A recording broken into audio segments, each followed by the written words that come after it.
आई है भैया, हम गायक राजेश लहरी एगो ननद अपने भौजाई से निहोरा करतिया और कोना भाव में करतिया। आई सुनी कोना भाव में करतिया।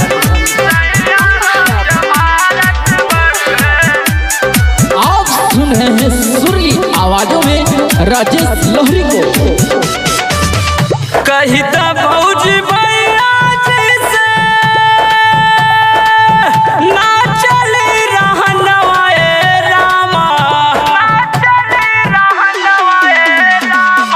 कहिता भौजी भैया जैसे ना चली रहनवाए रामा, कहिता भौजी भैया जैसे ना चली रहनवाए रामा।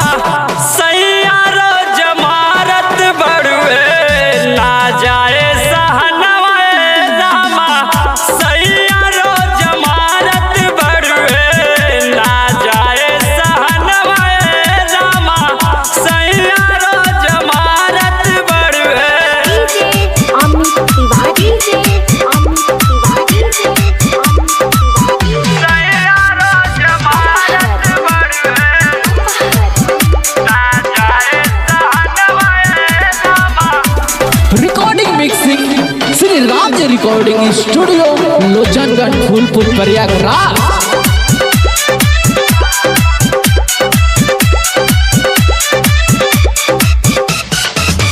हार गाड़ी पिट के भौजी कैले दहिया लाल हो, साझिया सुबेरे मारी कैले बुरा हाल हो, कैले बुरा हाल हो। हार गाड़ी पिट के भौजी कैले दहिया लाल हो, साझिया सुबेरे मारी कैले बुरा हाल हो। ऐसन लागनी कर जाए मोर परनवाए रामा, ऐसन लागनी कर जाए मोर परनवाए रामा। सैया रो जमारत बड़ुए ना जाए सहनवाए रामा, सैया रो जमारत बड़ुए ना जाए सहनवाए रामा, सैया रो जमारत बड़ुए।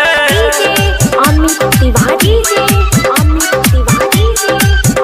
सैया रो जमारत बड़ुए ना जाए सहनवाए रामा। आप सुन रहे हैं सुरीली आवाजों में राजेश लहरी को।